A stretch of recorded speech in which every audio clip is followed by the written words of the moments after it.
Hi అండి, అందరికీ నమస్తే. ఇది నా సండే వ్లాగ్ అండి. మా హస్బెండ్ డాక్టర్ శివాల్కి అపాయింట్మెంట్ తీసుకున్నారండి బ్లడ్ టెస్టులు చేయడానికి. వాళ్ళు మార్నింగ్ లేవగానే వచ్చారు బ్లడ్ శాంపుల్స్ తీసుకోవడానికి. అసలు బ్లడ్ టెస్ట్ ఎందుకు చేయించుకుంటానంటే మా వేద్ డెలివరీ టైంలో బ్లడ్ తక్కువగా ఉందండి. అప్పుడు బ్లడ్ ఎక్కించారు. అప్పుడు మా తమ్ముడు సాయి బ్లడ్ ఇచ్చాడు. అప్పటి నుంచి మళ్ళీ బ్లడ్ టెస్ట్ చేయించుకోలేదు. నాకు ఇంజెక్షన్ అంటే భయం. దాని గురించి ఏదో ఒకటి చెప్తా వచ్చా మా హస్బెండ్కి. కానీ నాకు తెలియకుండా అపాయింట్మెంట్ బుక్ చేసేసారండి. పిల్లలు మా హస్బెండ్ బయటకు వెళ్ళారండి. వాళ్ళు వచ్చేలోపు నేను టిఫిన్ రెడీ చేసేయాలి. మా పిల్లలు మార్నింగ్ 8 లోపే టిఫిన్ తినేస్తారండి. ఈరోజు కొంచెం లేట్ అయింది ఆ బ్లడ్ టెస్ట్ల వల్ల. ఇక్కడ నేను మజ్జిగ పునుకులు చేస్తున్నానండి. నైట్ పెసలు నానబెట్టాను. నేను అయితే పొట్టు తీయనండి, ఎందుకంటే పొట్టులో ఫైబర్ ఉంటుందంట. అలా తింటే మంచిదంట, అందుకు నేను అలానే చేస్తాను. మజ్జిగ పునుకుల్లో మజ్జిగ కోసం నేను ఉల్లిపాయలు, పచ్చిమిరపకాయలు, అల్లం, వెల్లుల్లి, జీలకర్ర, పసుపు, ఉప్పు వేసి పేస్ట్ చేసుకుని పక్కన ఉంచుకున్నానండి. ఆయిల్ వేసి కొంచెం కరివేపాకు, ఆవాలు, జీలకర్ర, ఎండుమిర్చి వేసి లైట్గా ఫ్రై చేసుకోవాలి. లైట్గా ఫ్రై అయిన తర్వాత మనం ముందుగా ఆడబెట్టుకున్న పేస్ట్ వేసుకోవాలండి. పచ్చివాసన పోయే వరకు ఫ్రై చేసుకోవాలి. ఆ తర్వాత మజ్జిగ వేసుకోవాలండి.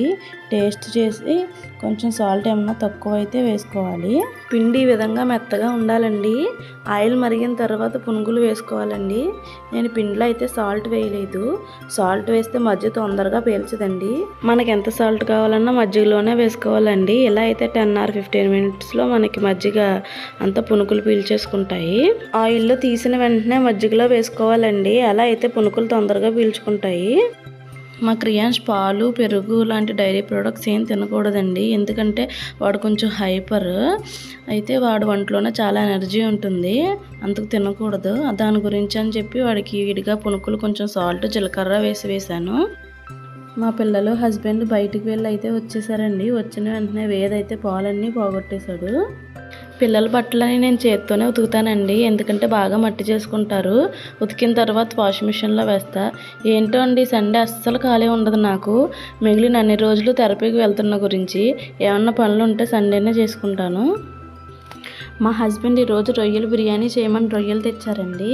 ఇక్కడ నేను బిర్యానీ మసాలా రెడీ చేసుకుంటున్నాను. బిర్యానీ కోసం యాలకులు, లవంగాలు, దాల్చిన చెక్క, మిరియాలు, అనాస పువ్వు, జాజికాయ, జాపత్రి, జీలకర్ర, సోంపు, ధనియాలు, ఎండుమిరపకాయలు, అల్లం, వెల్లుల్లి వేసి లైట్గా ఫ్రై చేసుకోవాలండి.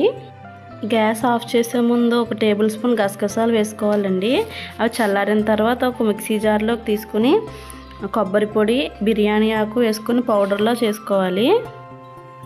రొయ్యలన్నీ శుభ్రంగా వాష్ చేసుకుని సాల్టు, కారం, ముందుగా మనం రెడీ చేసుకున్న గరం మసాలా పౌడర్, పసుపు, పెరుగు మీద మేగడ, నిమ్మకాయ రసం వేసి కలిపి పక్కన పెట్టుకోవాలి.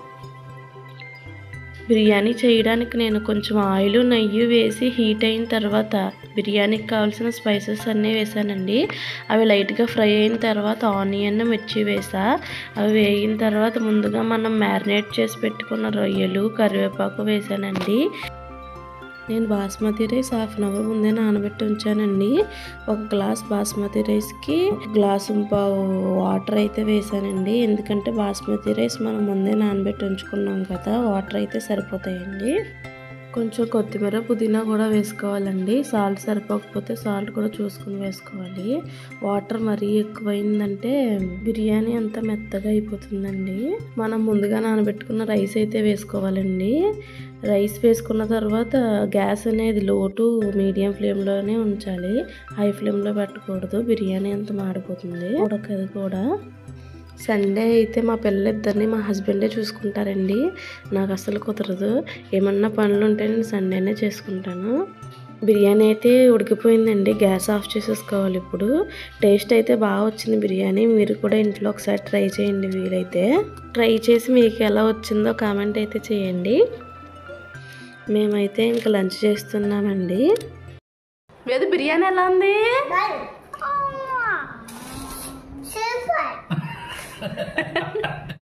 ఏం కావాలి? పాము కావాలా? ఏ పాము? లంచ్ చేసిన తర్వాత నేను చికెన్ పచ్చడి అయితే పెడుతున్నా అండి. చికెన్ వాష్ చేసుకున్న తర్వాత కొంచెం పసుపు, సాల్ట్ వేసి చికెన్లో వాటర్ అంతా పోయే వరకు వేపాలండి. నేను వీడియోలో రాసిన స్పైసెస్ అన్నింటినీ తీసుకుని లైట్గా ఫ్రై చేసుకుని పౌడర్ చేసి పక్కన పెట్టుకోవాలి. డీప్ ఫ్రైకి సరిపడా ఆయిల్ పోసుకొని ఆయిల్ హీట్ అయిన తర్వాత మనం ముందుగా వేపుకున్న చికెన్ వేసుకొని ఫ్రై చేసుకోవాలి. ఆఫ్టర్నూన్కి అయితే మార్నింగ్ చేయించుకున్న బ్లడ్ టెస్ట్ రిపోర్ట్స్ అన్నీ వచ్చాయండి. మా అక్కకు పంపించానండి. మా అక్క అన్నీ నార్మల్గా ఉన్నాయన్నది. మా అక్క డాక్టర్ అండి. చికెన్ అంతా ఎర్రగా ఫ్రై అయ్యే వరకు ఫ్రై చేసుకోవాలండి. ఫ్రై అయిన తర్వాత తీసి పక్కన పెట్టుకోవాలి. కొంచెం ఆయిల్ తీసేసి ఆ ప్యాన్లోనే అల్లం వెల్లుల్లి పేస్ట్ వేసి పచ్చివాసన పోయేంత వరకు వేపుకోవాలి. అల్లం వెల్లుల్లి పేస్ట్ లైట్గా ఫ్రై అయిన తర్వాత కరివేపాకు వేసుకోవాలండి. ఆ తర్వాత మనం ముందుగా ఫ్రై చేసి పెట్టుకున్న చికెన్ కూడా వేసుకోవాలి.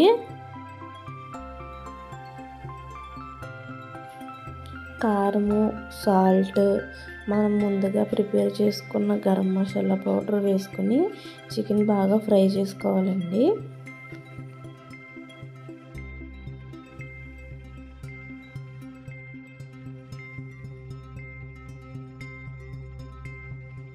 ఒక 5 మినిట్స్ తర్వాత గ్యాస్ ఆఫ్ చేసుకోవాలండి.